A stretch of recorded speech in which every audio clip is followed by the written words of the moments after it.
Bonjour, bonjour tout le monde. Merci d'être dans le ZCL News de ce mercredi 23 septembre 2020.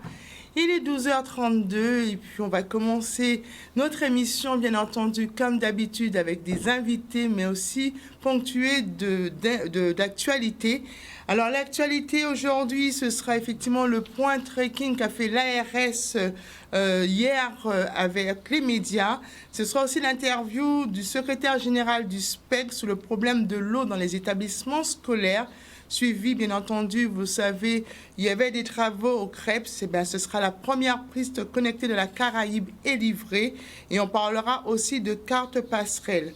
Aujourd'hui, nous allons recevoir, bien entendu, deux invités du SADIPRO, le syndicat on va dire quoi, événementiel, musique, qui regroupe un petit peu tous les métiers qui tournent autour des événements. Oui, de la Guadeloupe, complètement.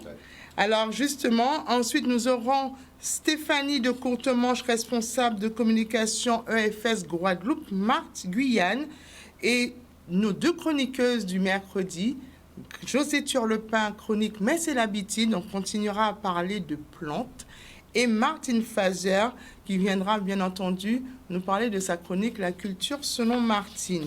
Effectivement, je ne l'ai pas dit, mais les deux personnes qui représentent le syndicat présent sur le plateau, c'est Sonny Bellevue et Silvio Grava. Mais avant de passer à nos invités qui sont déjà sur le plateau, on se dirige vers le téléphone. Nous allons interviewer Stéphanie de Courtemanche de l'EFS.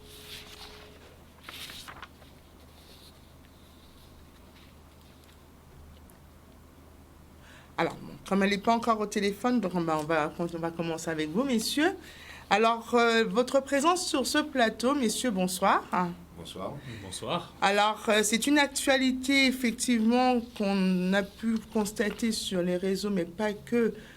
Depuis un nombre de temps, depuis qu'effectivement qu'on a été déconfinés, vous menez des actions pour faire un petit peu tirer la sonnette d'alarme par rapport à l'événementiel, mais pas que l'événementiel. Il faut savoir que beaucoup d'entreprises sont à l'arrêt. Notamment des entreprises les plus touchées sont les vôtres. Aujourd'hui, vous avez fait un point presse pour justement dire qu'il y en a ras-le-bol parce qu'apparemment, vous n'êtes pas écoutés. Oui, alors c'est un point de presse qui permettait un petit peu de mieux apprécier en fait la filière que nous représentons, l'ensemble des métiers que nous défendons. Il faut savoir que souvent, quand on parle de l'événementiel ou du spectacle ou de la partie festive du spectacle, on pense loisir. Mais à part entière, ce sont des professions qui génèrent beaucoup de revenus, entre guillemets, qui sont aussi pourvoyeuses d'emplois, beaucoup d'emplois dans ce secteur, qu'ils soient formels ou informels pour la plupart. Et que beaucoup de secteurs dépendent de nos activités. On pourrait citer la pêche, l'agriculture, parce que en fait, c'est une économie qui est liée, qui est engrenée, qui est enchaînée, et que quand il y a un des maillons qui ne fonctionne pas, c'est toute la chaîne qui en pâtit. Et pour ainsi être précis, nous sommes, on va dire, à l'arrêt, mais vraiment à l'arrêt, et non pas parce qu'on le veut ou parce qu'il y a des problèmes avec notre profession, simplement on est sous couvert d'interdit, et ça depuis le 14 mars. Bien entendu, quand on demande à des chefs d'entreprise, à des entrepreneurs de ne pas travailler, donc c'est ce qu'on appellerait éventuellement l'interdiction, donc la liberté d'entreprendre est complètement bafouée. On peut comprendre que dans ce contexte de pandémie, il y ait de vrais problèmes, on en est très conscient. Nous, professionnels de l'événementiel, avons, au cours de nos activités, toujours tâché de prévenir, préserver, sécuriser éventuellement nos clients et nos personnels. Mais le constat qu'on fait, c'est que chaque fois, l'opprobre est jeté sur nos professions. En l'occurrence, les arrêtés de fermeture sont pour les restaurateurs. Les boîtes de nuit n'ont pas pu ouvrir leurs portes depuis le 14 mars. On a fermé pour permettre des élections, c'est une chose. Mais depuis, ce sont des gérants qui ont des loyers qui sont très conséquents, qui ont des familles à nourrir, qui ont une vie sociale à maintenir, un équilibre social à maintenir et qui aussi contribuent à l'équilibre économique de l'île. Donc, on ne peut pas mettre de côté cette filière, ces métiers que nous représentons. Et en l'occurrence, en fait, nous appelons un rassemblement parce que qu'on lutte contre la pandémie et qu'on veuille sauver l'économie en même temps, on pense qu'on ne peut pas mener le double combat. Et qu'il faut aussi qu'on puisse arrêter cette politique en fait de 2 poids, 2 mesures. On ne comprend pas, et ça c'est la question que tout le monde se pose, comment un virus peut être beaucoup plus virulent de nuit à partir de 22h jusqu'à 6h, alors que dans certains établissements qui n'ont jamais fermé leurs portes par ailleurs, c'est-à-dire qui n'ont pas subi les frasques du confinement. Je parle par exemple de la grande distribution ou éventuellement du tourisme, tout simplement, qui ont pu faire leur saison. Si tout le monde n'en est pas conscient, ce sont des commerces, entre guillemets, ou des entreprises qui n'ont pas subi en réalité les frasques de cette pandémie et qui aujourd'hui peuvent recevoir jusqu'à 2000, 3000 personnes toute la journée en toute impunité. Donc en fait voilà, notre message c'est qu'il faille qu'on rétablisse le bon équilibre, l'équité, l'équitabilité entre les professionnels que nous sommes, sans pour autant nous jeter l'opprobre sur qui que ce soit. Mais il est vrai que vous avez été reçu quand même à la préfecture, on a suivi l'actualité, on vous a quand même fait des promesses, le conseil régional disait qu'effectivement qu'ils portaient vos projets, qu'ils étaient au coude à coude avec toutes les personnes qui sont dans cette situation. Qu'en est-il aujourd'hui pour les personnes que vous représentez ? Alors, qu'en est-il aujourd'hui? Je pourrais répondre de façon précise concernant les services de l'État, en l'occurrence la préfecture, avec qui nous avons d'excellents échanges. On ne peut pas dire qu'il y ait une communication rompue. Bien entendu, le préfet, donc, il agit sous couvert d'une législation en vigueur. Il agit face à des prérogatives, on va dire, sanitaires. Mais chaque fois qu'il y a une décision de prise, elle se fait aussi de façon collégiale avec nos élus. Et concernant les autres négociations, vous avez cité la région. Pour nous, pour le moment, il ne s'agit qu'un effet d'annonce. 500 000 € de promis à l'ensemble d'une filière qui, au bas mot, pèserait quelques 300 millions d'euros. On pense que ce n'est même pas une goutte d'eau, mais c'est une vapeur d'eau par rapport à la problématique. Faut savoir que les pertes sont très lourdes. Si nos décideurs n'ont pas conscience de ce pouvoir économique, de cette manne d'emploi génératrice, bien entendu, de valeur ajoutée, et qu'ils misent exclusivement sur du tourisme qu'on sait qu'il ne va pas reprendre avant un certain nombre d'années. Tant qu'on ne pourra pas détendre l'échange entre les frontières, il ne sert à rien de miser encore une fois sur le tourisme et de sacrifier tout un pan de l'économie. Donc, aujourd'hui, il y a des négociations en cours, il y a des tractations en cours, il y a des études qui sont faites, puisqu'on en est, on en est au stade de nous étudier.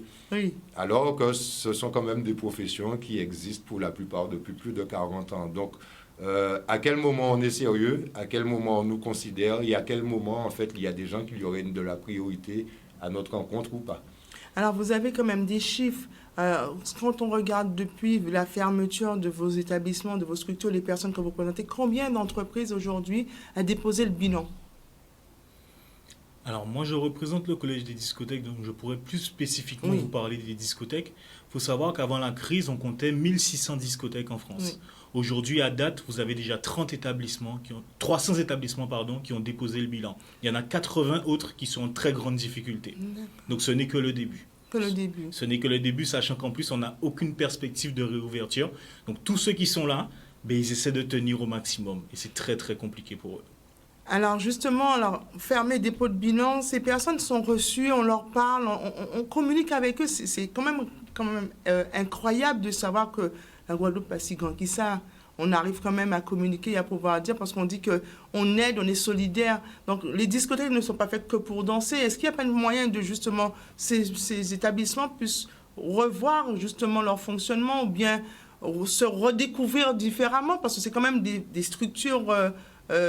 on va dire c'est des places. On cherche des endroits pour des fois faire des conférences, je ne sais pas. Moi, je n'arrive pas à saisir comment on peut arriver à vous faire fermer sans, en contrepartie, vous permettre de donner une solution. Il faut savoir que nous, on est vraiment justement dans cette recherche de... On cherche à se recréer, à se réinventer. Et justement, ce qui est compliqué, c'est qu'on fait face à une grosse méconnaissance du gouvernement, du domaine de l'événementiel et particulièrement des discothèques. On sent très bien qu'on est stigmatisé, qu'on est méprisé par rapport à notre métier. beaucoup oublient que même si on a choisi le divertissement, mais derrière, c'est une entreprise comme une autre. Derrière, vous avez des salariés comme une autre. Je vais prendre mon cas, par exemple. En tant que gérant, aujourd'hui, en matière de... Comme Sonny Bellevue le disait tout à l'heure là, il n'y a pas uniquement un impact au niveau de l'événementiel, mais sur toute l'économie. Personnellement, en matière de prestataires, de fournisseurs de services, j'en ai une trentaine par mois. J'en ai une trentaine qui aujourd'hui ont une perte de chiffre d'affaires parce que la discothèque est fermée. Et pourtant, toutes ces autres entreprises ne font pas partie de l'événementiel. Donc c'est où on souhaite tirer la sonnette d'alarme, dire que voilà, les discothèques sont fermées, l'événementiel est pleinement touché, les organisateurs également, mais à côté de ça, vous avez les artistes, les DJ, vous avez les fournisseurs de boissons, vous avez l'agriculture, vous avez énormément de métiers qui dépendent justement de l'événementiel et pour qui l'événementiel représente une très grosse partie du chiffre d'affaires. Quand on vous écoute, effectivement, on a l'impression que c'est le château de cartes, ça veut dire qu'on a appuyé sur un bouton et là, tout est en train de se dégringoler là. Complètement. Et c'est surtout que nous, on essaie justement de garder ce dialogue pour qu'on puisse trouver une solution avec le gouvernement, même si on a pleinement conscience aujourd'hui de la situation sanitaire, mais au moins aidez-nous à surmonter cette phase qui est très compliquée. Au niveau des discothèques, par exemple, je vais beaucoup insister sur les discothèques parce que c'est mon cas aujourd'hui. 0 entrée d'argent depuis le mois de mars. Et pourtant, les factures continuent de courir, les loyers, l'eau, l'électricité.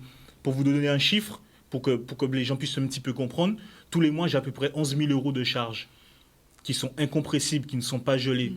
Je n'ai aucune entrée d'argent. Comment je fais ?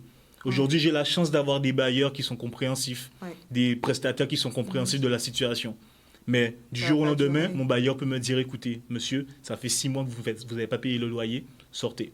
Tout à fait. Alors justement, vous appelez un rassemblement ce lundi. Alors qu'attendez-vous justement de ce rassemblement ? Alors avant d'y venir, je vais quand même compléter ce que mon collègue Silvio a annoncé. Il y a effectivement des solutions, en fait, des pistes qui ont été émises et qui peuvent être accompagnées, qui ont été travaillées avec les services de la préfecture, notamment pour les discothèques, qui pourraient évoluer vers un autre type d'activité, qui serait la catégorie P ou la catégorie N. Pour ceux qui ne le savent pas, ce serait du bar ou de la restauration. Mais soyons conscients, en fait, quand on demande de changer de destination, ça implique aussi de l'investissement. Et comme on vous dit, ce sont des entreprises qui, non pas depuis 6 mois, maintenant 7 mois, n'ont pas eu une seule entrée d'argent. Aujourd'hui, en fait, par exemple, ce protocole d'évolution vers une autre activité, il est encore sur la table, il est encore sur le papier, en attente d'une concertation avec nos élus et qui, pour le moment, n'ont toujours pas signé ce protocole qui permettrait aux discothèques d'éventuellement peut-être réouvrir dans une autre activité. Il faut qu'on en soit conscient. Au niveau de l'État, on a étudié des possibilités d'évolution, de se recréer. Ce n'est pas évident pour tous parce qu'une discothèque demeure une discothèque. Ça sous-entend pour eux de la formation du personnel vers une autre activité. Ça sous-entend pour eux donc de l'investissement sur du matériel lié à cette activité. Et en l'occurrence, en fait, vous voyez qu'on est encore face au mur à tout moment. Et concernant maintenant l'appel à la mobilisation, on souhaite et on fait un appel massif. On va communiquer comme on a l'habitude de le faire par voie de presse et par les réseaux sociaux. On va communiquer sur nos lieux de rassemblement, mais nous appelons à une mobilisation générale le lundi 28 septembre. Ce n'est pas donc une grève, simplement on veut se faire entendre. Et comme il est légion et coutume qu'en Guadeloupe, qu'il n'y a que la rue qui puisse parler, puisque nous n'avons pas les pouvoirs, comme certains par le lobbying, d'ouvrir ou de fermer le port ou l'aéroport. Mais en tout cas, nous avons les moyens de se faire entendre. Donc nous faisons un appel à l'ensemble des professionnels qui se sont concernés. Si pour certains tout va bien, tant mieux. On leur souhaite beaucoup de courage. Mais en tout cas, nous sommes conscients que c'est bien plus de 2000 entreprises qui sont impactées. Quand on parle de dépôt de bilan, que ce soit chez les artisans, que ce soit sur une querelle de professionnels, il y a eu déjà plus de 2000 personnes mises au chômage là, actuellement en Guadeloupe. Donc la crise est à venir. Il y a effectivement cette crise que nous connaissons. On est liés, on est pieds et mains liés par rapport à une situation sanitaire qui existe d'avant le Covid. Le CHU était dans le même état avant le Covid. Si demain, on veut régler le problème du CHU, on peut trouver des pistes. Nous, ce qu'on vient, on ne vient pas réclamer, on ne vient pas quémander, on vient pour étudier des solutions. Et j'ai entendu le président Chalus à son intervention la semaine dernière qui faisait un appel à qui pourrait porter des solutions. Nous sommes porteurs de solutions. Vous avez déjà proposé des solutions. Mais faudrait pour cela qu'ils puissent nous entendre. Donc, à partir de cela, effectivement, on appelle à une mobilisation générale, aussi pour assurer la population, à qui on a martelé et fait rentrer dans la tête au cours des derniers mois que le monde de la nuit était un monde turbulent qui était générateur et porteur de virus. C'est complètement faux. À savoir que la plupart des manifestations récurrentes ou les organisateurs même de soirées ont depuis la mi-août arrêté ce type d'activité. Et pourtant, on est dans un pic de pandémie. Alors, il viendrait de quoi? Si la nuit ne fonctionne pas, s'il n'y a pas de soirée, pourquoi continuer à mettre l'opprobre sur nos métiers? Alors, cherchons les vraies causes et trouvons les vraies solutions. 1760 km², ce n'est pas le territoire national difficile à gérer avec des frontières dans chaque département. Nos frontières, elles sont maritimes et je pense que si vraiment on veut attraper le taureau par les cornes, qu'on y aille. Et qu'on y aille tous ensemble parce qu'en fait, là, il s'agit non pas simplement de l'avenir de nos entreprises, mais de l'avenir de toute la Guadeloupe. Et là, c'est un appel à la mobilisation générale pour les Guadeloupéens. Parce qu'en fait, quand on subit, on va dire, un confinement de 2 mois, on ne pense qu'à une chose. Souvent, on peut avoir un accompagnement psychologique. Par exemple, on a demandé à des gens de reprendre le boulot après 2 mois de confinement. Personne ne les a pris en considération. Il faut replacer l'humain au centre du débat. Il faut donner les moyens aux gens de se réadapter. Et en fait, les seuls exutoires qu'il y a sont souvent les rassemblements festifs où manger un bon repas sur une table de restaurant qui, eux aussi, en fait, subissent les frasques des différents arrêtés qui ne sont pas forcément compréhensibles pour tout le monde. Et on demande le lieu. Est-ce qu'il y a un lieu de rassemblement ou on le saura par la suite? Alors, comme je viens de le dire, il y a effectivement une série de lieux qui sont prévus parce qu'on pense drainer large et toucher large. Et dès ce soir, nous allons commencer à communiquer au fur et à mesure nos différents lieux de rassemblement. Donc, on vous demandera de rester mobilisés, de rester connectés aux médias qui relaient correctement cette information. Nous avons aussi des moyens de communication via les réseaux sociaux qui nous permettront de réellement diffuser le contenu et les actions que nous tenons à mener dès ce lundi 28. Un dernier mot, Monsieur Gravard?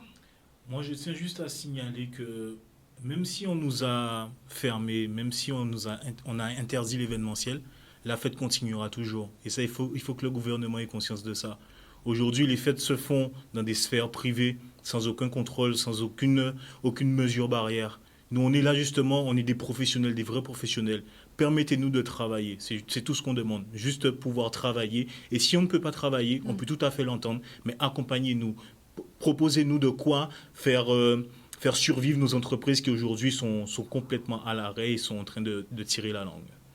Messieurs, on souhaite effectivement que des solutions puissent être portées. L'antenne vous sera ouverte si effectivement ça bouge. Je pense que le travail a commencé depuis ce midi. Donc, tenez-nous informés. Et puis, les personnes qui vous suivent vous soutiennent et puis vous disent beaucoup de courage dans votre combat parce que ce n'est pas seulement votre combat, c'est l'avenir de la Guadeloupe qui est en jeu. Et encore, je profite de votre antenne aussi pour saluer le courage, le mérite des personnels hospitaliers. On en parle de moins en moins, mais eux, ils sont pires qu'entre le marteau et l'enclume. Ils ont déjà été écrasés. Et aujourd'hui, en fait, la mobilisation qu'on tient à faire aussi, c'est sensibiliser les gens pour que demain, on ne périsse pas et qu'on ne se retrouve vraiment pas dans une situation plus que catastrophique. Donc, si on comprend bien, le hashtag des oubliés, hashtag des sacrifiés ne sera pas seulement les personnes de Syndipro, mais toutes les professions qui se sentent oubliées dans cette crise. Complètement. Mais merci, messieurs, pour ce point important sur ce qui va se passer ce lundi 28 sur le territoire Guadeloupe. Alors, on revient à l'actualité. L'actualité, bien entendu, restera Covid. Donc, l'ARS a présenté un point tracking. Le point tracking, cette application, justement, qui fait débat un petit peu partout pour justement, quand on est positif, qu'on puisse effectivement savoir comment faire, quelles sont les conditions pour pouvoir avoir cette application sur son téléphone. Est-ce qu'on est traqué? Est-ce qu'on est reconnu? Est-ce que c'est anonyme? Énormément de questions qui se posent. Reportage Stanley Manicor. Nous avons eu plus de 1000 cas donc en une semaine. Continuons à augmenter, certes dans une pente un peu lente, mais peut-être submergente. Ce nombre de cas génère des cas graves.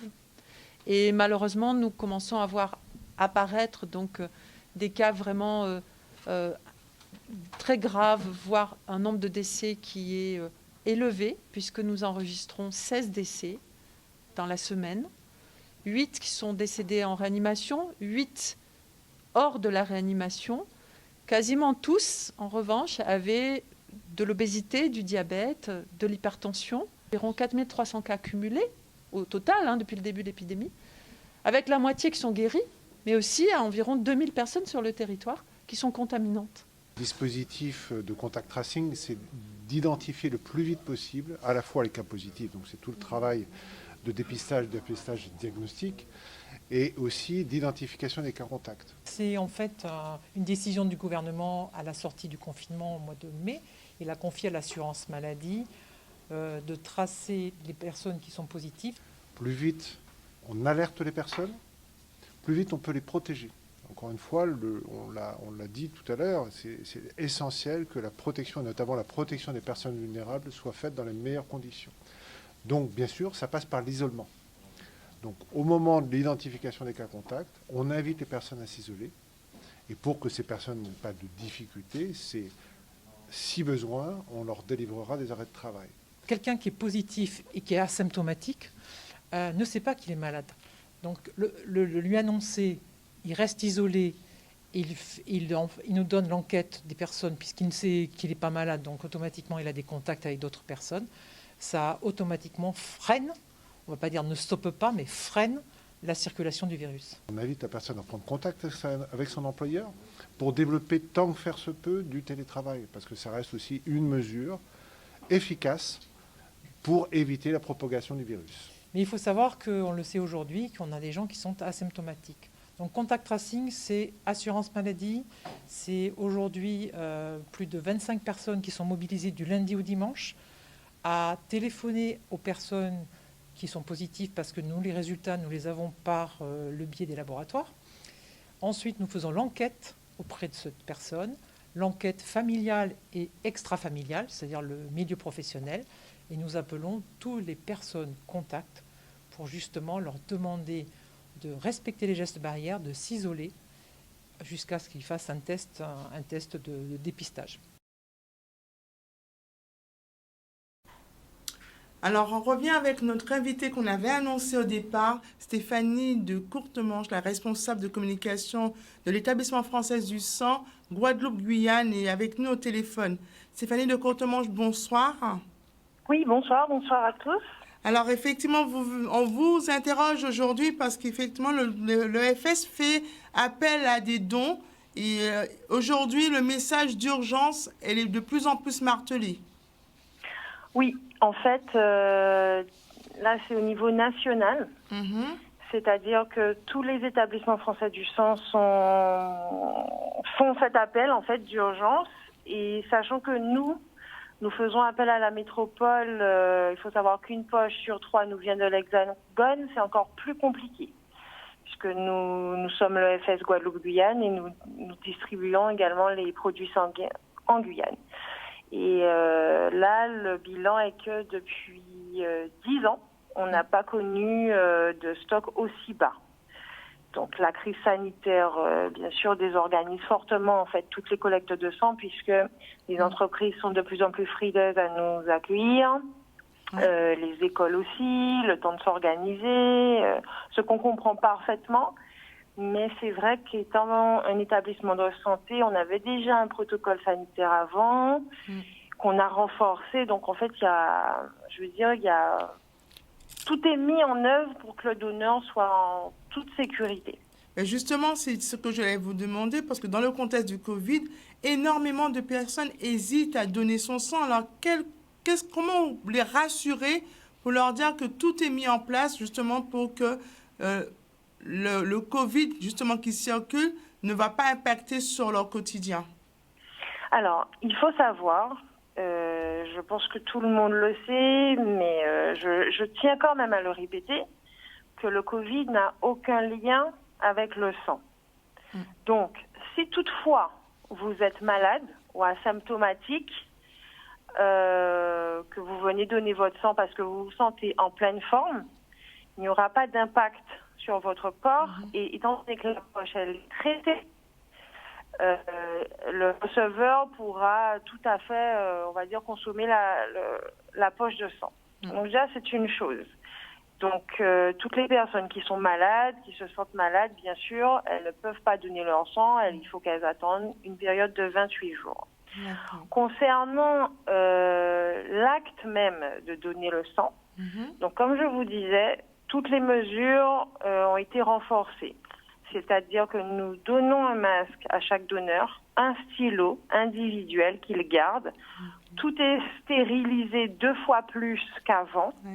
Une personne par table en collation, tout est désinfecté aussi. Et après, voilà, vous repartez comme d'habitude. C'est-à-dire que les donneurs qui viennent, mis à part le masque et le stylo, je veux dire, ils ne voient pas forcément la différence avec avant, en fait. Puisque c'est des gestes qu'on faisait quotidiennement, de stériliser, de nettoyer les fauteuils, tout est sous vide. Bref, on est un établissement de santé de base. Donc, De base, oui, tout à fait. Voilà, c'est-à-dire que j'ai pas plus d'arguments que ça. Pour leur dire de venir. Alors, pour leur dire de venir, à part que là, c'est tous les jours, en fait, qu'il y a des patients chroniques qui ont besoin de produits sanguins. Je parle des personnes atteintes de drépanocytose, de la leucémie, tout type de cancer. Et à plus de ça, vous rajoutez les accidents quotidiens de la vie et les gens, ils en ont besoin. Là, on est en pleine crise sanitaire où on voit des malades de plus en plus, on entend des chiffres, des choses. Là, il faut prendre conscience qu'il y a des malades aussi, dans l'ombre, entre guillemets, qui, eux, ont besoin de poches sanguines. Donc là, j'ai envie de dire aux gens, venez massivement dès que possible pour remonter les stocks, les réserves en produits sanguins, pour que, pas qu'on n'ait plus à demander à la métropole, mais qu'au moins on soit solidaire déjà et atteindre l'autosuffisance. Ce serait super. Alors justement, les points de collecte pour la semaine à venir, vous en avez 2 ou 3 à pouvoir communiquer pour les personnes qui vous écoutent? Bien sûr. Alors nous avons déjà la maison du don. Donc près du CHU, il y a un parking pour les donneurs. Donc il y a une barrière. Vous cliquez, il ne faut pas avoir peur. Vous appuyez sur le bouton et vous rentrez. Donc c'est le lundi de 8h à 14h, le mercredi et le vendredi de 8h à 15h30. Sinon, alors aujourd'hui, cet après-midi, nous sommes au centre commercial de Destriland. Donc la porte 4 et 5 de 13h à 17h30. Demain, nous serons à la ZAC de Dotémar, donc à la CGSS, de 8h à 13h. Donc, c'est pas une collecte spécialement CGSS. Le public peut venir aussi. Nous serons à la Palette à Jarry vendredi, de 8h à 13h, et la mairie de Trois-Rivières, de 8h à 12h30. Sinon, vous pouvez consulter le planning sur l'EFS 971 ou EFS Guadeloupe-Guyane sur Facebook. Et surtout, il y a une précision maintenant, avec la réglementation, il faut systématiquement présenter une pièce d'identité. Alors, la pièce d'identité, c'est toujours pareil, c'est pour les nouveaux donneurs. D'accord. Pour ceux qui ont déjà donné, vous êtes déjà, en fait, votre dossier est déjà là. On est même en train de refaire les cartes d'honneur. Donc, si vous avez votre carte d'honneur, c'est encore mieux. Comme ça, vous donnez la carte à la secrétaire et elle vous trouve tout de suite. Mais pour les nouveaux donneurs, oui, c'est très important d'avoir sa pièce d'identité pour pouvoir vous identifier correctement. Stéphanie de Courtemont, je vous remercie pour ces précisions. Merci à vous. Donc, pour le rappel, la Guadeloupe dessert aussi la Guyane en matière de poches de sang. Alors, juste une petite dernière question. La durée de vie, justement, de ces poches... Ah, elle a raccroché. Il n'y a pas de souci.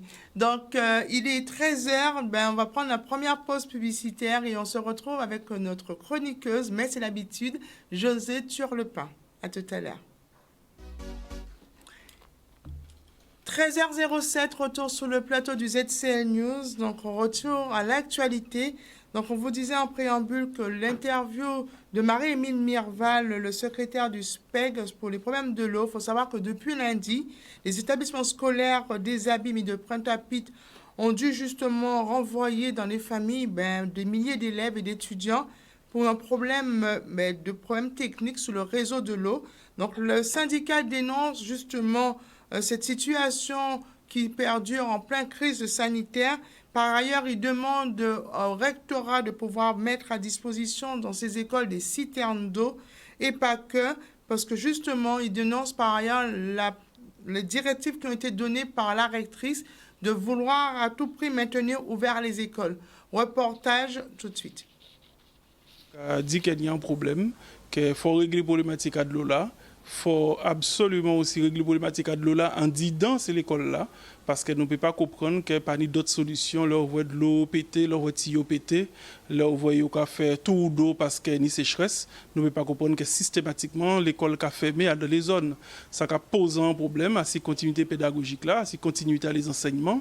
Nous avons fait un lot effort nous, au niveau de l'école là pour permettre qu'à dans une situation de crise sanitaire, ces petits gens ni droit, effectivement, nous avons permettre qu'il y ait devant professeurs qui travaillent dans l'école là.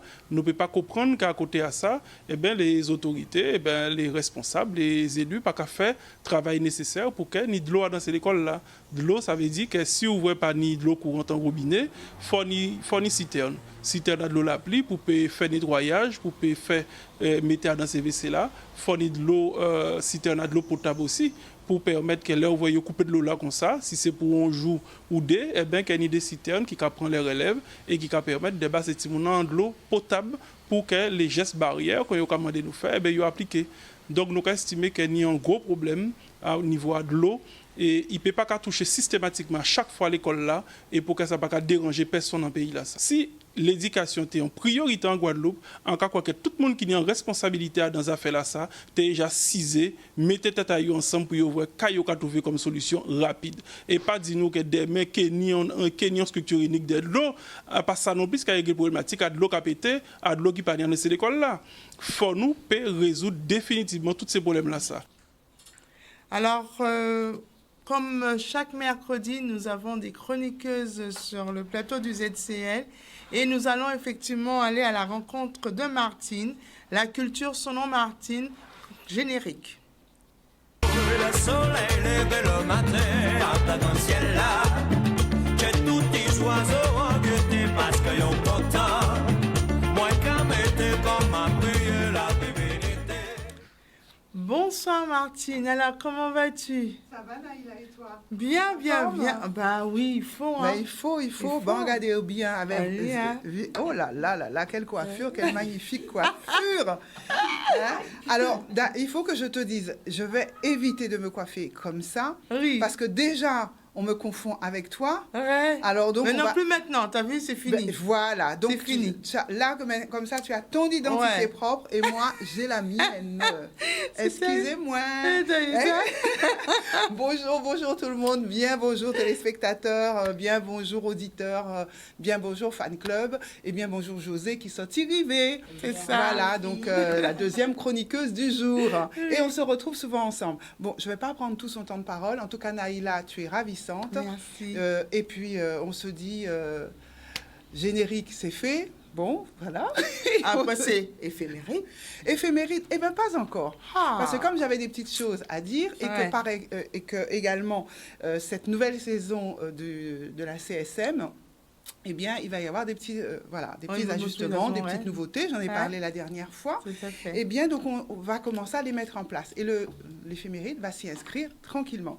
Et oui, merci. Nous allons commencer, sapristi, par une revue de presse. Revue de presse de la culture, c'est la nouveauté. C'est vous donner des informations sur ce qui se passe dans le milieu de la culture à un niveau, on va dire, gouvernemental, à un niveau régional. Donc, au fur et à mesure, je vous dirai quelles sont les thématiques qui reviennent. Et puis, peut-être peut-être aussi, il y a parfois des projets, des lancements d'appels à projets, eh bien pour les cultureux que nous sommes et pour tous ceux qui ont envie peut-être de faire des événements portés par le ministère ou autre, eh bien, je leur donnerai quelques éléments. Alors, on commence tout de suite donc par cette revue de presse. Alors, il y a bien sûr les petits cancans. Il ne faut pas les éviter, ça fait partie de ça. Ouais. Et puis, il y a les choses qui sont en première ligne. Alors, je commence par un petit cancan, parce que tout le monde aimait ça. On sait que vous êtes un Milan. Alors, Milan à Simène ça. S'il s'agit de Chloé Brio, alors ça ne dira rien à personne, mais elle a accusé l'un de ses collègues chanteurs de l'avoir agressé sexuellement. C'est le fameux MeToo, Mita moins. Non, c'est pas celle-là. Hein. Non. Alors, de l'avoir agressé sexuellement à plusieurs reprises entre octobre 2019 et février 2020. Alors, le ministère de la Culture, par le biais de sa ministre Roselyne Bachelot, a décidé de saisir bien évidemment la justice pour porter cette affaire au plus haut. Le ministère de la Culture est en première ligne là-dessus. Et celui qui est mis en cause par cette Chloé Brio, eh bien, il s'agit d'un baryton, un homme, et lui-même, il a également porté plainte en disant que là, effectivement, il y a des dénonciations calomnieuses. Donc, l'affaire est en enquête préliminaire. Je ne parle pas d'autres préliminaires, hein, parce que dans une affaire comme celle-ci, évidemment, c'est une enquête préliminaire qui se met en place. Je vous donnerai les résultats, puisque le baryton mis en cause donc, a apporté ça devant la justice aussi, lui. Et donc, une enquête est ouverte pour agression sexuelle. Elle a été ouverte le 15 mai dernier. Elle se poursuit et le procureur de la République de Besançon a annoncé qu'il y aura une confrontation organisée pour savoir qui dit la vérité. Voilà, ça, c'est le petit Milan de la semaine. Revue de presse. À suivre. Toujours dans cette revue de presse, je vais parler de quelque chose d'un tout petit peu plus sérieux tout de même, qui s'appelle le Pass Culture, qui est en débat depuis déjà ces dernières semaines. Elle a été en expérimentation pendant plusieurs semaines auprès de jeunes de 18 ans et le principe, c'est de leur mettre à disposition une sorte de chèque culture d'une valeur de 500 € qui leur permet d'accéder à des offres culturelles à des tarifs privilégiés. Donc, a priori, ça risque d'être abandonné, mais en tout cas, on est en train de faire l'état des lieux pour voir dans quelle mesure ce chèque culture qui a été mis au travers de ce pass en test dans plusieurs départements, eh bien, on va l'évaluer pour voir si cela vaut la peine de continuer, parce qu'on a l'impression que finalement, pas tant de jeunes que ça l'ont utilisé. Est-ce que c'est par méconnaissance ? Est-ce que c'est parce que c'est trop compliqué? Est-ce que c'est pas parce que c'est pas suffisant? En tout cas, affaire à suivre. Je reviendrai. Il y a aussi une bonne communication. Voilà. Est-ce qu'il y a une bonne communication? En tout cas, là actuellement, ils sont en train de comptabiliser pour voir effectivement est-ce que il y a eu sur le nombre de départements qui étaient en test, est-ce qu'il y a eu suffisamment de jeunes qui l'ont utilisé et pourquoi ça n'a pas fonctionné si tel est le cas. Donc nous aurons l'occasion de revenir dessus. Dernière petite événement dans cette rubrique, dans cette revue de presse. Eh bien, c'est la FIAC. Moi, je dis tout à l'antenne. Puisqu'on me dit que j'ai plus de temps, arrive à aller lentement. Je vais prendre la vitesse de l'escargot, bien qu'il ait une bosse sur son dos, eh bien, il va doucement. Ou alors, ça peut être Toti caille doucement. Il capote. Molokoy, exactement. T'es caille dit l'autre là, ou voler un bouche en moins. Mais on connaît lui aussi. Molokoy. Là, on me dit aussi, on molokoy seulement. Et en plus de ça, on met l'accent dessus, on appuie. Molokoy a doulet. Aïe, aïe, aïe, mon Dieu, c'est encore pire. Alors, eh bien, donc, je continue cette revue de presse rapidement, quand même, tout doucement, rapidement et doucement. La FIAC. La FIAC, c'est... avec l'épidémie du Covid, vous savez qu'un certain nombre, si ce n'est pas un nombre incalculable, d'ailleurs j'ai récupéré les chiffres, ne serait-ce que sur la France métropolitaine associée à la Guadeloupe, je vous donnerai ça la semaine prochaine, c'est un nombre incalculable de grands événements qui ont été annulés, reportés, et on n'a pas forcément toujours de date. En tout cas, l'édition de cette FIAC, qui est quand même une grande foire internationale d'art contemporain, qui se tient à Paris et qui aurait dû avoir lieu du 22 au 25 octobre, et finalement annulé et se tiendra en 2021, à peu près aux mêmes dates, pour la bonne et simple raison que c'était très, très compliqué de mettre en place toutes les barrières de sécurité, tout ce système sanitaire autour d'un événement aussi populaire que celui-ci, qui attire des milliers de visiteurs chaque année, qui fait voyager bien sûr aussi des exposants, des commissaires, des experts qui viennent d'un petit peu partout. Et donc le Grand Palais a préféré donc annuler cette manifestation pour pouvoir mieux la préparer pour l'année prochaine. Il faut savoir d'ailleurs que cette foire internationale d'art contemporain était associée également à un autre événement qui s'appelle Art Basel, qui est l'un des plus grands aussi salons d'art contemporain qui se tient en Suisse, qui a été lui aussi annulé dans la même veine. Et enfin, mais ça vous le savez déjà, et j'en parle pour une bonne raison, c'est que je l'avais annoncé. Bien sûr, les Journées du patrimoine en Guadeloupe, c'était le week-end dernier, cela a été annulé, ainsi que d'autres événements qui y étaient liés, alors que ça s'est tenu dans un grand nombre de communes en France qui, pour certaines d'entre elles, étaient limite en zone rouge aussi. Cherchez l'erreur. Voilà, eh bien, une dernière info, la date limite d'un dossier, c'est un événement qui s'appelle, enfin un dossier qui s'appelle la FEAC. Il faut déposer son dossier, ça c'est pour ceux qui sont intéressés, c'est le fonds d'aide, donc au fonds d'aide, voilà, je ne sais même plus, aux échanges artistiques et culturels de l'Outre-mer. Donc, si vous êtes intéressé, vos dossiers doivent être déposés avant le 4 décembre prochain. C'est un événement, enfin en tout cas, une aide qui a été créée par le ministère à l'initiative du secrétariat d'État de l'Outre-mer et du ministère de la Culture. Donc, pour aider toutes les productions artistiques sur le territoire d'Outre-mer, entre les territoires et la métropole. Et donc, il y a un protocole qui avait été signé sur ce projet. Donc, il est renouvelé. Alors, préparez vos dossiers. Il faut savoir que la prochaine commission qui va statuer sur les dépôts de dossiers se tiendra le 11 février 2021. Donc, vous pourrez retrouver les informations sur, bien sûr, le site du ministère de la Culture, mais également sur la région. Donc, vous tapez ce mot-là, FEAC, et donc culture.gouv, et vous trouverez toutes les informations et les conditions d'inscription. C'est tout pour notre revue de presse. Ça, j'ai encore un petit peu de temps. Oui, voilà, très bien. Alors, merci beaucoup. Alors, le deuxième sujet, enfin en tout cas, la deuxième rubrique que vous retrouverez maintenant dans le CSM, c'est un homme, une femme d'exception, noir. Et je fais un petit clin d'œil à l'un de nos collègues qui m'a fait remarquer. Mais il faut aussi penser aux métis, il faut aussi penser, mais bien sûr que c'était prévu. Et donc, on en parlera, c'est sûr et certain. Mais là, figurez-vous, je vais vous parler d'une jeune fille qui s'appelle Claudette Colvin. Est-ce que ça te dit quelque chose, Naïla, Claudette Colvin? Non, pas du tout. Eh bien, c'est ça le problème. Vous voyez comme elle est mignonne, elle a 15 ans sur cette photo. Ouais. Et Claudette Colvin, eh bien, finalement, elle aurait dû être celle dont on parle à la place de Rosa Parks. Ah oui, c'est la première qui avait donné sa place. C'est la première jeune fille qui, dans quelques années avant Rosa Parks, a refusé de céder sa place à un blanc dans un bus. Et pourquoi personne ne la connaît, cette jeune fille? Eh bien, parce que l'histoire est comme ça. On choisit un peu quels sont nos héros ou héroïnes. Surtout qu'en plus, comment dire, elle n'était pas considérée comme... Elle n'était pas dans une religion, on va dire, entre guillemets. Voilà. Pour que l'Église puisse effectivement... Exactement. Elle avait tout contre elle. Au-delà d'être noire... Rosa Parks l'était aussi, mais elle était sans condition. C'est ça. Rosa Parks était institutrice, je crois, en tout cas, elle avait une condition sociale, et donc elle était une femme, elle était noire, donc pas considérée comme des blancs, mais elle était respectable. Or, cette petite jeune fille ne l'était pas. Elle avait 15 ans, elle était étudiante et avait eu le malheur d'avoir un enfant très jeune, donc une fille de vie. D'une part, et d'autre part, eh bien, elle était sans condition, donc personne pour défendre sa cause, bien qu'elle ait tenu tête et qu'elle ait eu gain de cause dans ce bus. Elle a été adulée pour cela, mais lorsqu'il a fallu la nommer, enfin en tout cas prendre une héroïne, eh bien, c'est Rosa Parks qui, quelques années plus tard, dans la même ville, avec une même histoire, a été portée au nu.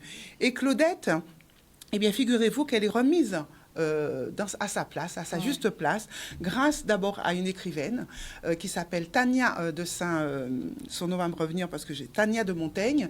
Et Tania de Montaigne a écrit une histoire et on a fait une pièce de théâtre. Et à l'aune de cette pièce de théâtre qui se joue, où Tania Montaigne d'ailleurs tenait le rôle, eh bien, on a redécouvert et remis à la lumière cette petite jeune fille qui, dans les années 55, ça c'était le 1er décembre pour Rosa Parks, mais bien avant pour elle, quelques 5-6 années années avant, eh bien, elle avait fait ce geste-là. Eh bien, elle est remise sous les feux de la rampe et je pense que c'est juste, à juste titre.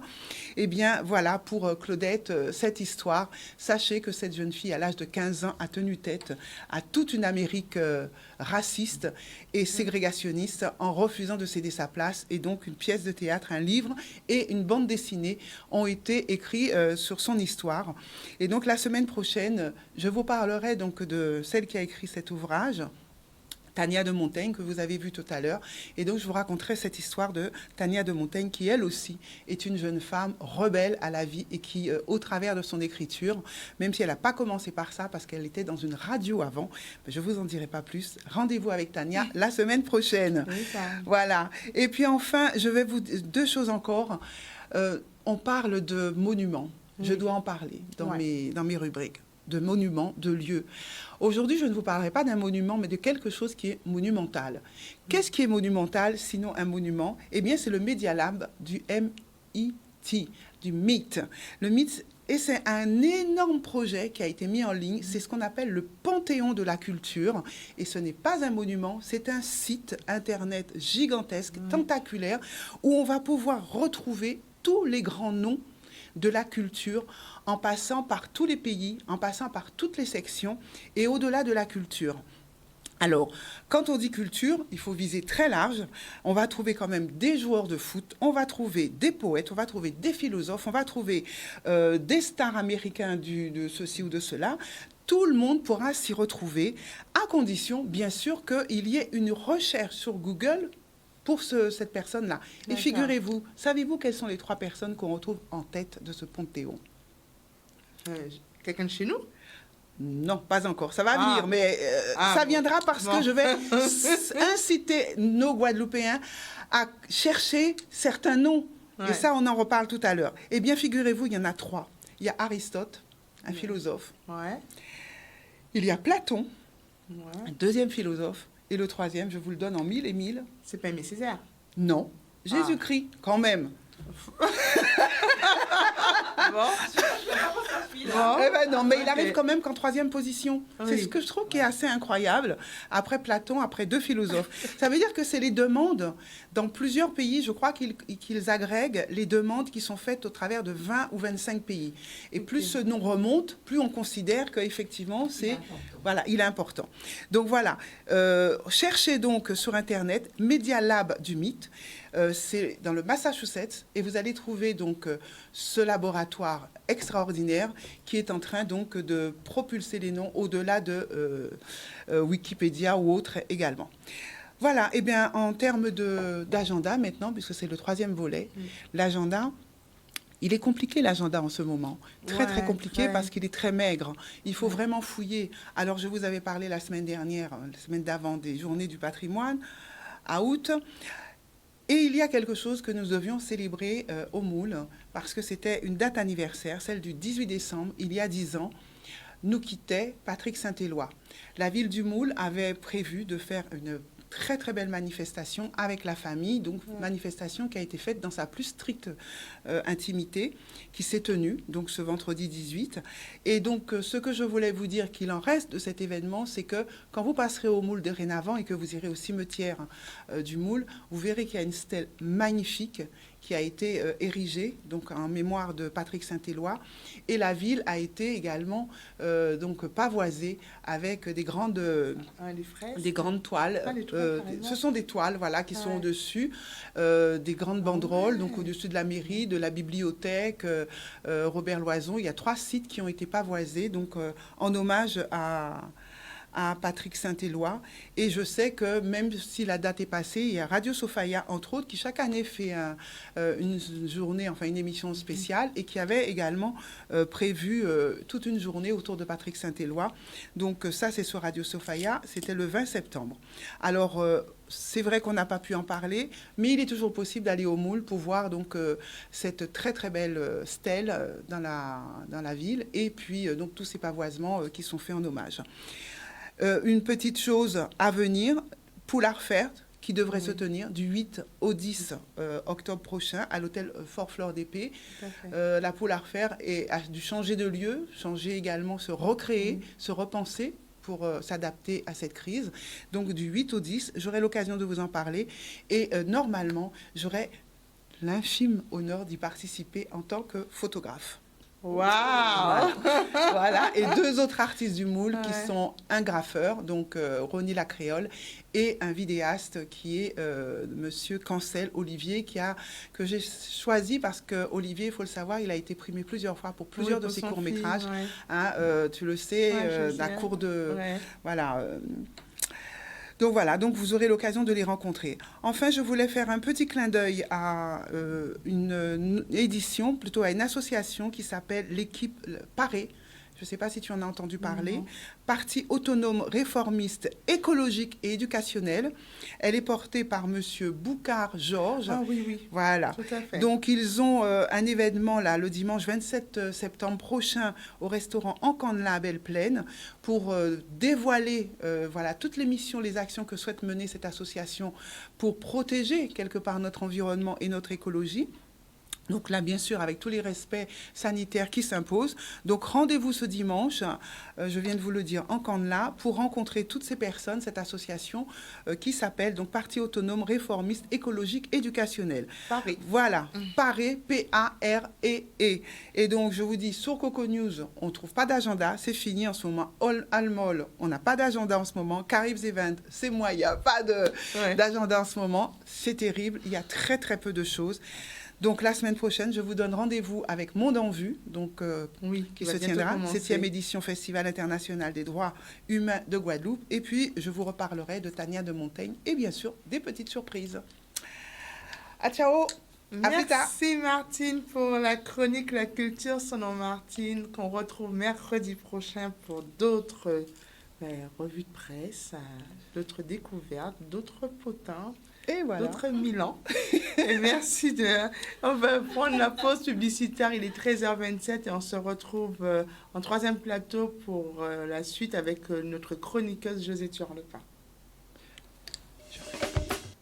13h33, de retour sur le plateau du ZCL News où on aura juste plaisir à recevoir José Turlepin pour sa chronique, mais c'est l'habitude. Mais avant, retour à l'actualité, première piste connectée du CREPS, visite justement de cette piste qui sera livrée fin novembre, reportage Charlie Dagonia.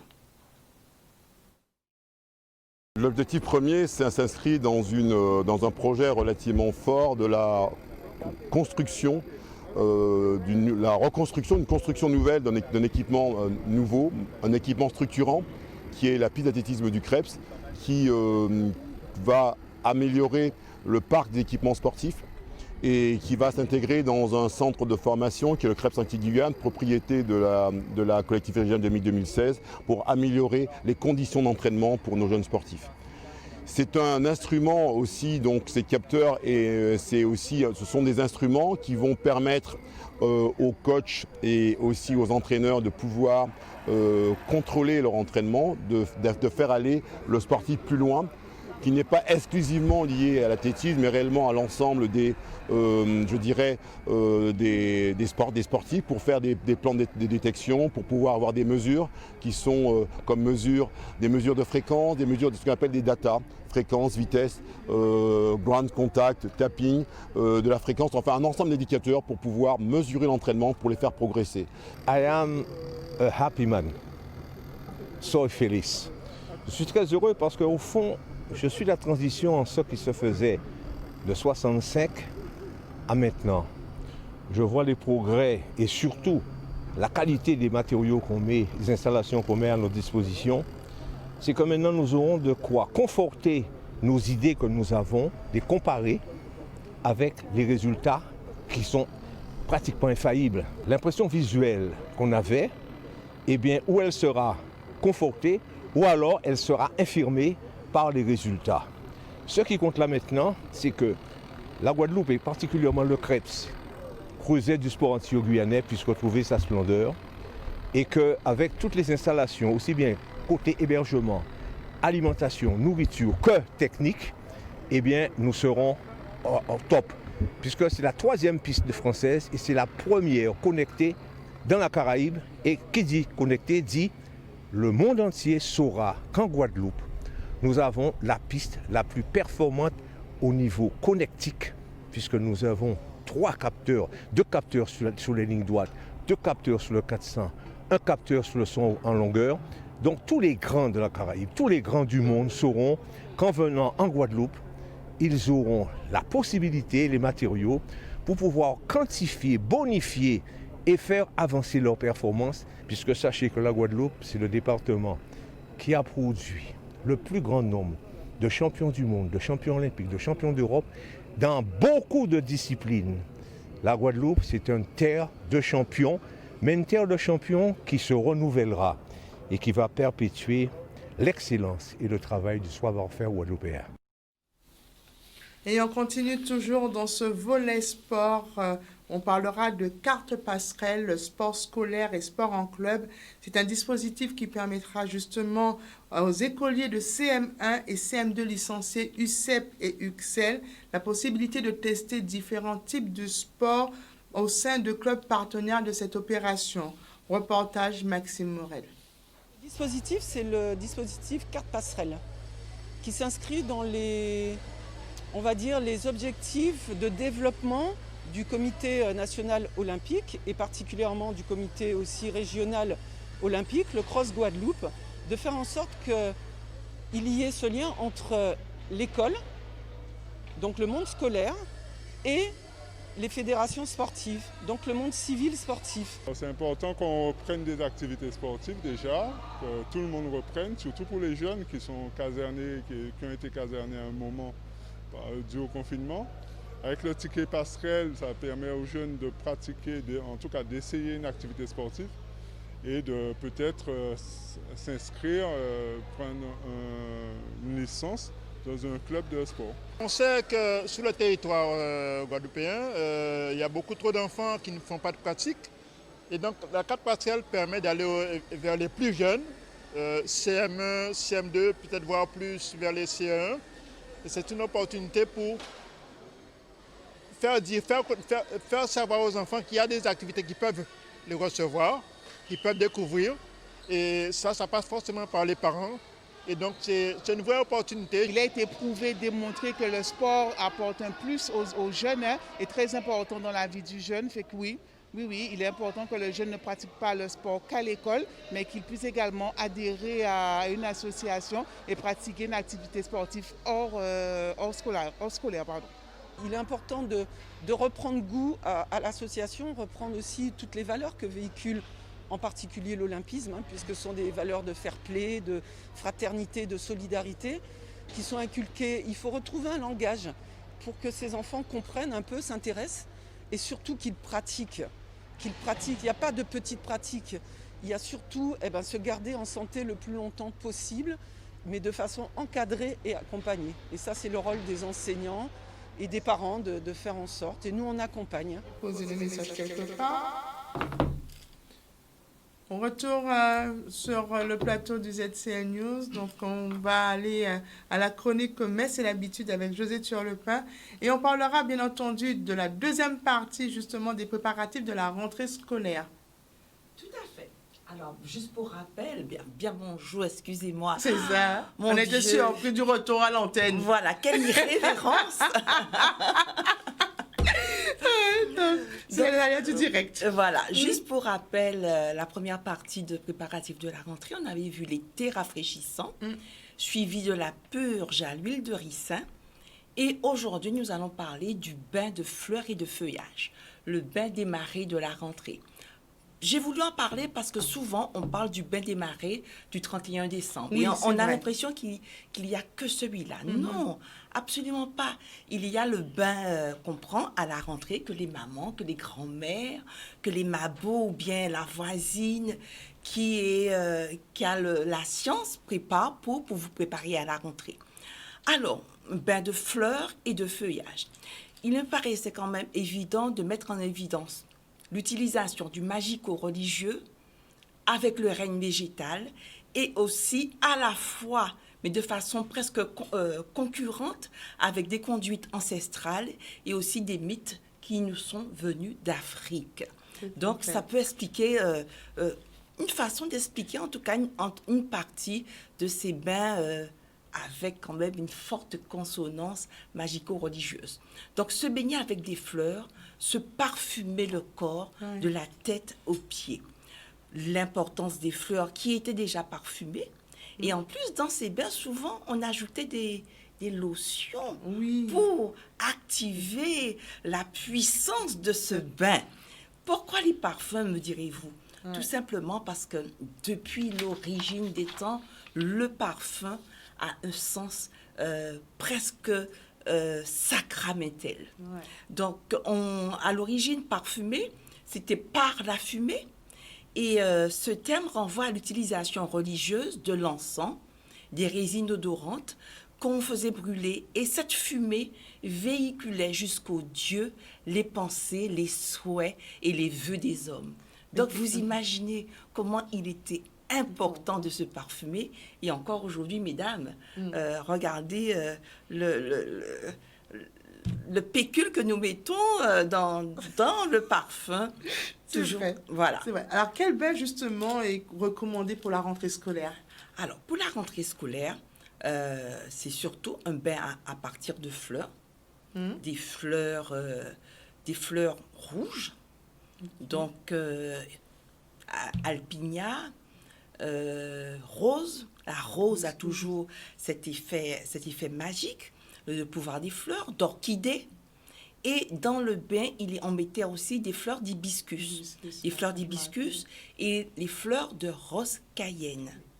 Pour les vertus émollientes, naturellement. Et le rouge, pourquoi le choix du rouge? Parce que la couleur de la passion, on disait que le bain allait avoir plus d'effet. Alors, pour les très jeunes filles, souvent, on faisait des bains à base de fleurs blanches, beaucoup plus candides, la toumo.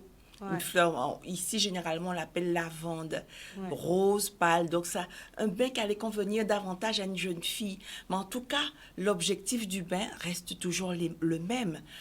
Faire en sorte que vous puissiez passer une bonne année. Et pour l'année scolaire, une année scolaire riche, féconde en réussite et en succès. Donc, ce bain, on allait le renouveler autant, voilà, la fleur de mai. Donc, alors la fleur de mai qui ne fleurit qu'au mois de mai. Donc, en fait, c'est une fleur qu'on allait mettre particulièrement dans les bains préparatoires aux examens. Tout à fait. Voilà. Et c'est une fleur extrêmement rare. Donc, imaginez les difficultés qu'on pouvait avoir et le prix qu'on donnait à cette fleur lorsqu'elle allait pouvoir incorporer votre bain. Donc, ce bain, on le renouvelle autant de fois que possible, généralement à la veille des examens, des concours, ou même lorsqu'on allait passer, par exemple, un oral. C'est une pratique, on a l'impression qu'elle est désuète, mais pas tout à fait. Pas tout à fait. Dans certaines familles, on l'a transmise, on l'a donnée un petit peu comme un trésor patrimonial, et on continue à faire ces bains. Même si aujourd'hui, ma foi, l'objectif du bain relève plus du folklore, de l'habitude, de la pratique culturelle que des effets vraiment magiques du bain. Mais en tout cas, toujours est-il que ces bains de fleurs ne peuvent que vous faire du bien. Justement, quelle est sa particularité? Pourquoi utiliser justement que les fleurs? Alors, les bains de fleurs, alors je vais vous donner une recette de bains de fleurs tout à l'heure, parce que mais tant qu'à faire, autant pouvoir faire ce bain en entrant à la maison.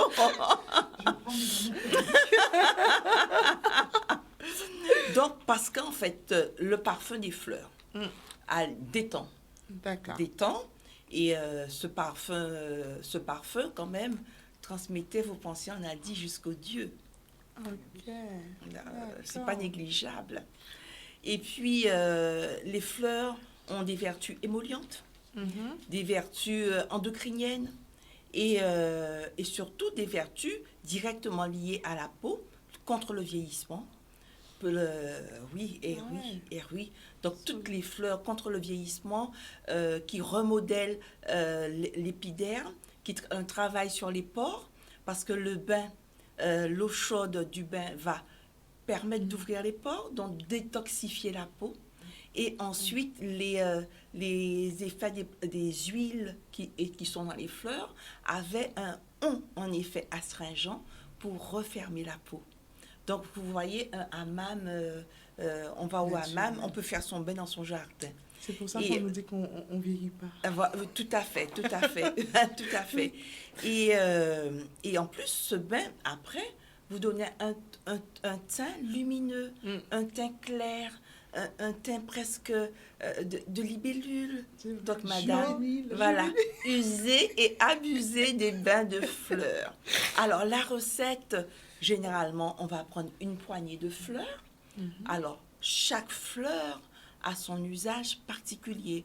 On ne va pas utiliser les mêmes fleurs si on veut faire, par exemple, envoûter l'être aimé, que si on veut aller à l'examen. Donc, en tout cas, dans les bains, il y a toujours des roses, des orchidées et des lavandes. Là, ce sont des incontournables, des must-have. Et cette poignée de fleurs, on va la faire infuser dans de l'eau chaude. Puis, cette décoction, on va la mettre dans une bassine d'eau qui aura idéalement été préchauffée au soleil. Si on n'a pas sa bassine, on fait ça dans la baignoire ou on fait une douche démarrée. C'est tout aussi bien, mais toujours utiliser les vertus des plantes, les vertus des fleurs. Dans ce bain, on peut y ajouter aussi quelques feuillages, comme les feuilles de corosol, la feuille de citronnelle, qui va apporter, selon l'utilisation, calmer, dégourdir ou tout simplement revigorer.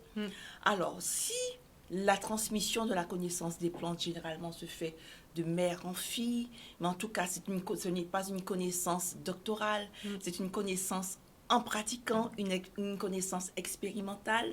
Il faut pouvoir aller chercher son feuillage, faire ses bains avec ses grands-mères. Lorsqu'on n'a pas la chance d'avoir ces praticiennes autour de nous, sur le marché de Pointe-à-Pitre, il y a des marchandes qui ont une science infaillible sur les bains. Vous leur demandez tout simplement un bouquet pour telle chose et elles sauront vous guider. Donc, alors vraiment, je suis allée sur le marché pour faire cette expérience et vous avez des bouquets pour toutes sortes de choses. Vraiment pour toutes sortes de choses. Alors n'hésitez pas à aller prendre votre bouquet de bain sur le marché de Pointe-à-Pitre. Et en plus, elles ont une faconde extraordinaire, elles vous racontent des anecdotes. Donc vraiment, moi en tout cas, j'ai passé un très bon moment sur le marché à la recherche de mon bain de feuillage, mais je ne vous dirai pas pourquoi. Donc, on va faire un petit rappel. Donc, avant de pouvoir faire le bain, on fait déjà cette préparation du corps. Oui.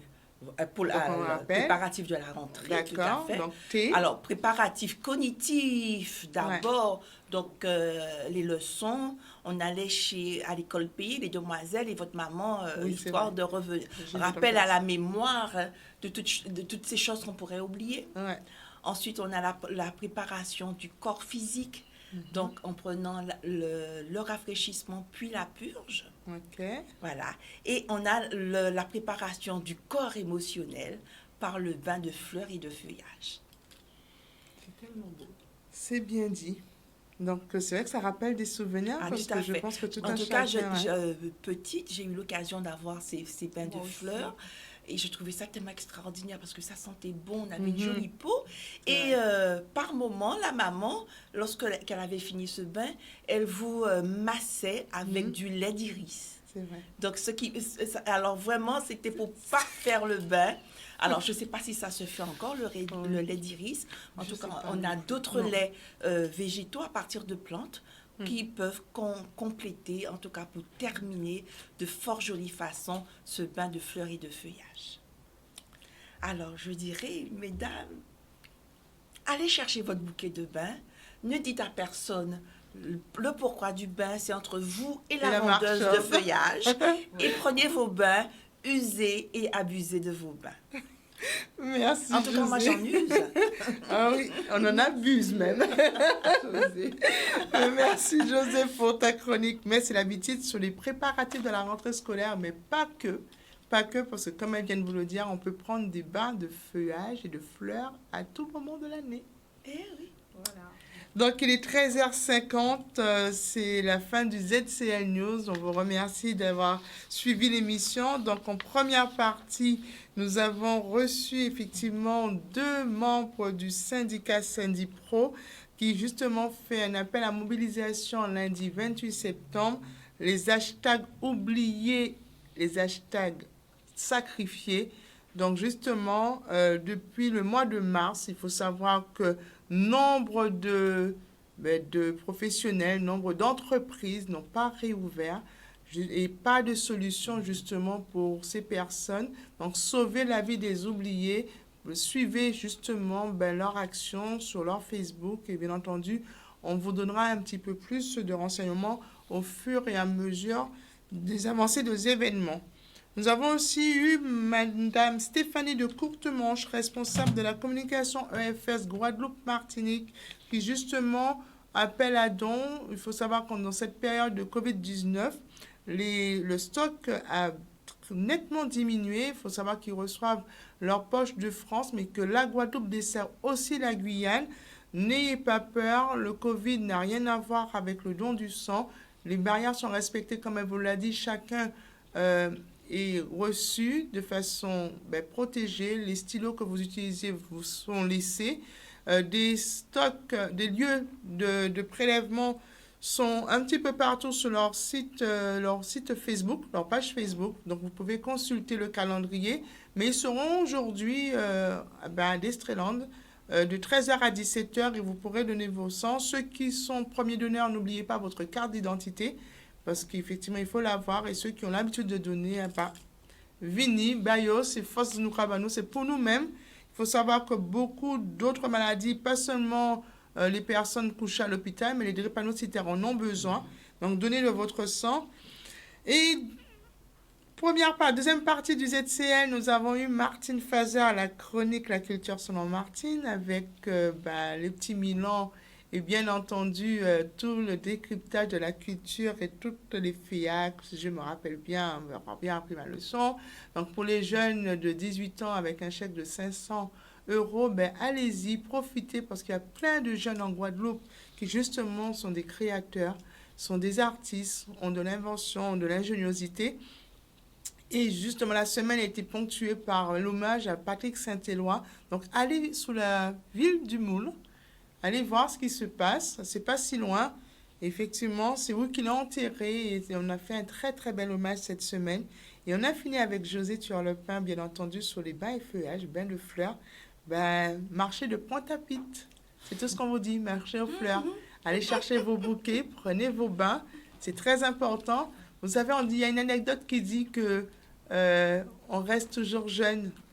Il faut savoir pourquoi, parce que nos parents savaient pourquoi on devait rester jeune. Et l'actualité était justement la conférence de presse de l'ARS pour l'application Stop Covid, c'est le point tracking. Reportage de Stanley Manicor, suivi justement de l'interview du secrétaire général du SPEG, Marie-Émile Mirval, sur les problèmes de l'eau dans les établissements. Toujours reportage de Stanley Manicor. On a aussi pu aller visiter et vu à travers ce reportage la première piste connectée de la Caraïbe au Krebs, qui sera mis en service très prochainement. Reportage Charlie Dagonia. Et pour finir, la carte passerelle pour nos jeunes de CME, CE2 qui pourront effectivement faire énormément de sports, de différents sports dans différents clubs. Et les clubs qui participent justement à ce projet carte passerelle. Et c'est un reportage de Maxime Morel. La réalisation de ce ZCL News de ce mercredi 23 septembre, c'est Kevin à la réalisation, qui sera là demain. Et je vous dis bon appétit pour ceux qui sont à table. Merci aux auditeurs et téléspectateurs, auditeurs d'RHT Guadeloupe et de Canal 10, et aux téléspectateurs et surtout les Facebookers, surtout Fabien. Merci Fabien de nous suivre. On voit que tu es fidèle. Continue à l'être. Alors, on vous dit à demain et portez-vous bien. C'était ZCL News avec CCN, caribcreolnews.com. Le site caribéen le mieux informé et qui vous dit tout sur les affaires.